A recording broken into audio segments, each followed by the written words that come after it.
So we're heading into deepest August. It's 80 days until the election, and everything is so different than it was at the beginning of the summer. It's hard to remember, but way back on June 27th, the country was facing the prospect of two elderly white men facing off in November, and only one of those white men was riding high at the time. But now it's Kamala Harris who has the momentum, and Donald Trump's campaign seems, at least to me and the other obsessives who track these kinds of things, heading for a shakeup. I'll talk about this and a lot more with Susan Glasser, a staff writer at The New Yorker. Zolan Cano-Youngs is a White House correspondent for The New York Times. Tarini Parti is a national politics reporter at The Wall Street Journal. And Chuck Todd is NBC News' chief political analyst. Thank you all for being here. I know you're all off to Chicago soon. The unlucky people who have to go through O'Hare in the summer. But I'm glad to have you here. Let me start with Susan, because Monday night at the convention is going to be Joe Biden night, right? And you know, we really haven't thought about him a lot in the last few weeks, but you've been tracking this. I want you to just take a look at something that Biden just said. It's very interesting. I served in the Senate for 270 years. I know I only look 40, but I'm a little bit older. The longest time I was too damn young because I was only about 29 when I got elected. Now I'm too damn old. So I'm not asking you to do sort of geriatric psychiatry here, but he seems loose and maybe not happy, but in an accepting mode. What's your read of Biden and his mood as he enters this very important week in his life and the life of the Democratic Party?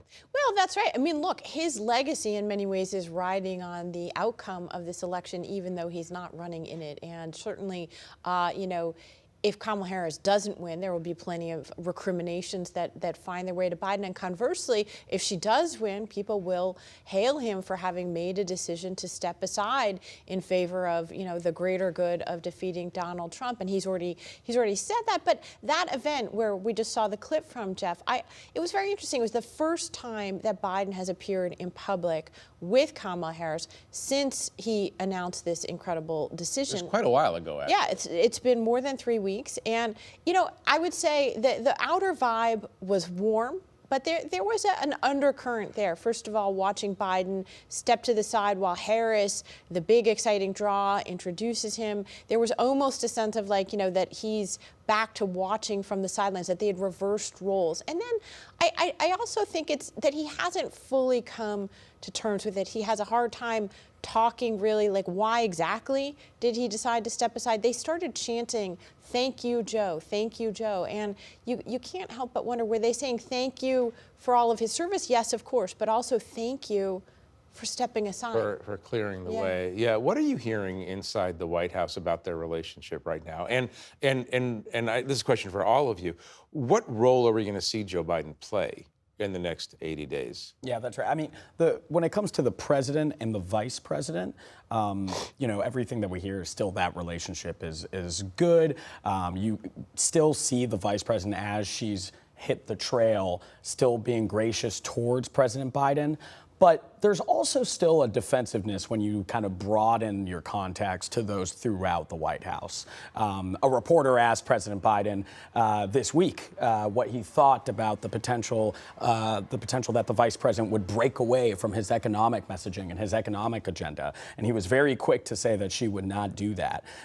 He snapped at another reporter who brought up the newest inflation numbers, saying, will you finally sort of write about this? There's still a sort of defensiveness around his agenda, his domestic agenda. I think that when you talk to White House officials, they still feel like they didn't get enough credit for some of the domestic policies that, to be quite honest, the vice president is somewhat running on right now. I mean, she released an economic agenda, but it does very much mirror President Biden's. A difference in scale and, importantly, difference in tone and rhetoric. That's the primary difference between the two candidates. What's the hardest thing for the two of them to go forward together? What's the hardest part of this relationship? Well, I think that he's not an asset. All right, I think he's a liability with voters. And I think the hardest part is going to be him accepting that he's not going to be used on the trail. So stay with that. So Monday night, big Joe Biden night. Yeah, and then Tuesday night, we don't hear anything. We might not hear Joe Biden's name again.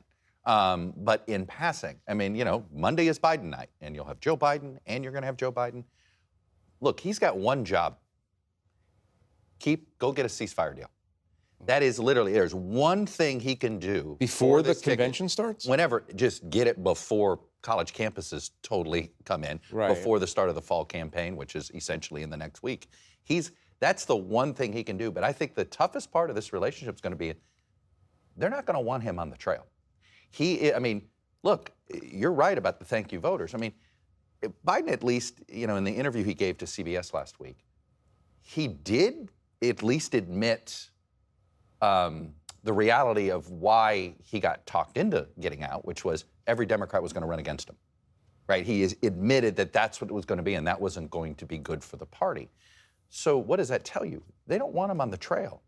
How do you keep the president of the United States off the trail? Ask Al Gore, he did it. I think that's the trick that they're trying to figure out right now, which is how do you distance yourself from an unpopular president while also sort of running on his policies? And, you know, Kamala Harris was a part of the administration. She can't totally distance herself Still from is. him. She is, even though she's out on the campaign trail and putting out her own policies. As Zolan said, they're essentially building on what Biden has already done. And so, I mean, it's got to be somewhat awkward for both of them. And even though they're trying to portray this very warm relationship, everything is all right, you know, I'm sure at the convention, we're going to see some of this awkwardness at play here, because the convention for all these months was being set up to be headlined by someone else. Right. You've covered Kamala Harris since 2019. What's something we don't understand about the relationship between Biden and Harris? I think the biggest factor was that they really had no relationship, I mean, at the start. And they had to build a relationship. And from what I've heard, you know, there was obviously the debate moment that everyone remembers. And so the relationship, one could argue, didn't get off to the best start. You know, the person who sort of connected them was Biden's late son, Beau Biden, who knew Kamala Harris. And other than that, they didn't really know each other. So the first year with COVID and being stuck at the White House, they started getting to know each other. Eventually, you know, they did establish a working relationship. They did get closer, but they had to start from scratch. Right.